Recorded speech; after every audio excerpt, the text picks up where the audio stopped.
My name's Spencer Hutchings. I'm running for District 1A, Heather Scott's old seat. And the main reason I'm running is because when I looked at the field of candidates that were currently slated to run according to the Secretary of State's website, I didn't see anybody there that I thought was going to do even a similar job to what Heather had done.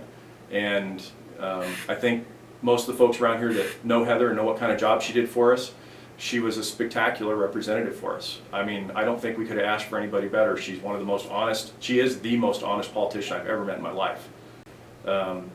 So when the time came, we're just a couple of days away, I decided, you know, nobody else has stepped up that I think is going to do a good job. So even though this is not my aspiration to be a state rep, nobody else is doing it. Nobody else has volunteered their time to do this that is going to do as good a job as she did. So I've got to try to do it.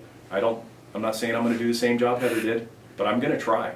I'm going to try to do better. I've just tried to teach my children, my child, I just have a daughter, I've just tried to teach her, you know, the rule that I always had for her, you know, I don't know, you can laugh, but I always told her, be safe and have fun.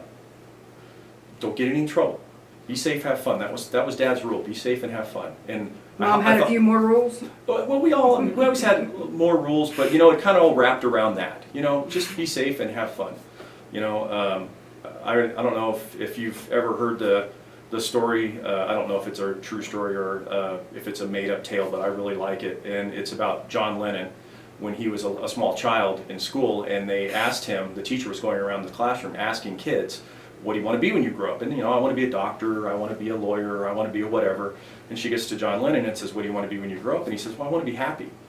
And the teacher says, well, I don't think you understand the question. He says, no, I don't think you understand the question. And you know, I think that's a good attitude to have in life, you know, because you know, I grew up in California in a place that was the most beautiful place to live a person could wish. You know, there was no strife, there was no conflict when I grew up there. It was a harmonious place to raise children. It was a good place to live. And I watched them destroy it. And it is utterly destroyed at this point. And we came to Idaho because this reminds me of where I grew up in California. And I don't read faces very well. So because I don't read faces very well, and I have a hard time understanding what somebody may be conveying by a body language or by a facial expression, I tend to be over clear in what I'm saying because I don't want there to be any misunderstanding. That's why I just say what's on my mind. It's there's a couple of traits to that are pretty interesting, and there's a couple of bad traits to it, but there's a couple of really good traits. I'm far too upfront and honest for my own good, and sometimes that's good, and you know, some people just don't appreciate it, you know. How long have you known you've had Asperger's? Since I was about 35, 36, somewhere around there.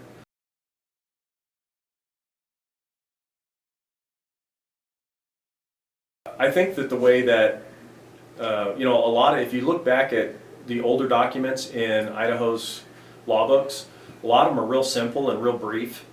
And I think that pretty much any normal citizen of average intelligence should be able to read any of our laws and at least have a basic understanding of what it's doing and how it affects them.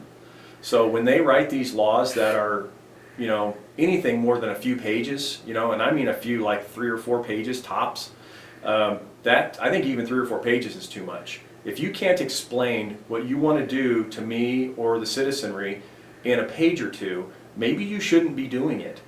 No, we have to pay taxes because we need roads. You know, I mean, there are things we need. We need to have a sheriff's department. We need to have some kind of law enforcement. We do have to pay taxes in some form.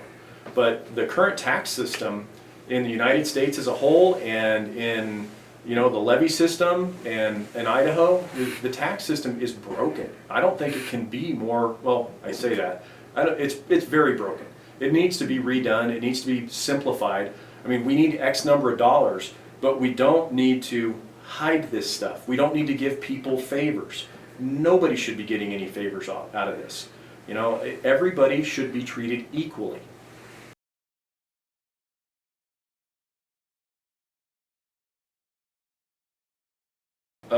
Well, I think the current education system is utterly and completely broken. And everybody who says, yeah, the education system is broken, including me, we can all look in the mirror because it's all our fault.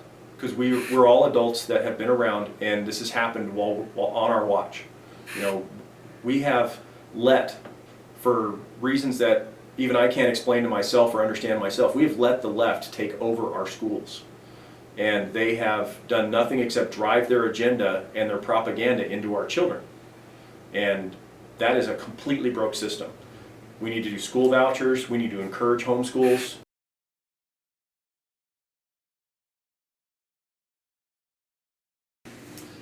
Well, I haven't taken the jab, and I don't even like calling it a vaccine. It's an injection. I don't know what's in it. I haven't seen an honest answer for what's in that stuff.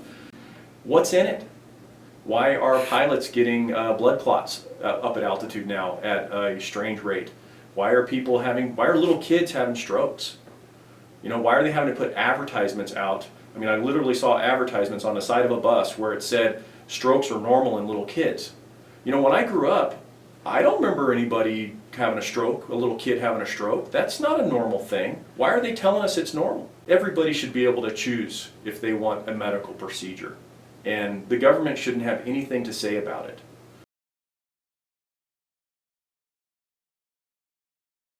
You know, the left is never satisfied with whatever you give them. Never. They always come back and ask for more. I watched this over and over and over again in California. They would get one little thing, or they would do the big ask, and they would try and get a big thing, and they may get a little thing, and then they would come right back and ask again. And they never stop. It's like with the school levies around here. You know, we defeat a levy, what do? They put it right back out, and they just keep running it till they get it, and they won't stop running it till they get it. I mean, this is a constant theme for them.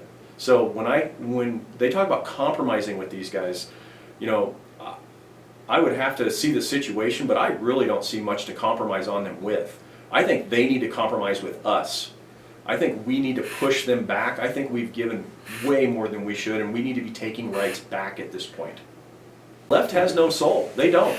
I mean, how do you murder babies non-stop, millions of them, and claim to have any kind of soul? How do you claim to be supportive of people of color, of, you know, the black community, and you literally put the abortion clinics in the black communities? How do you do that? How do you look in the mirror and say, oh yeah, no, I'm being honest. Oh no. You know, deep inside me, I can't concede when I know I'm right. I'll take the beating, but I'm not going to agree with you to avoid the punishment. You're like a dog with a bone when you get a hold of something. Yeah, I am. Can you do that in Boise? You know, I've done that my whole life. I mean, when I look back, there were two really bad people that everybody agreed were really bad people that I was with in the Marine Corps that would just do things they shouldn't do, and they were in positions of authority and power where they could use their power to make somebody's life miserable. And two different instances, a couple of years apart in the Marine Corps, where that happened to me, and I just said no, I'm not going to agree with that. I'm not going to do that. I mean, you got to do the right thing. You can't just waste people's money. You can't ruin people's lives and get away with it. And if you do get away with it, it's because nobody stood up to you. Somebody has to stand up. And I've consistently done that. And you know, I'm trying, it's real easy for me. I just got to tell the truth. That's it. That's all I got to do. And if people don't like the truth, I can't help that. I try to be a good person. I try to tell the truth.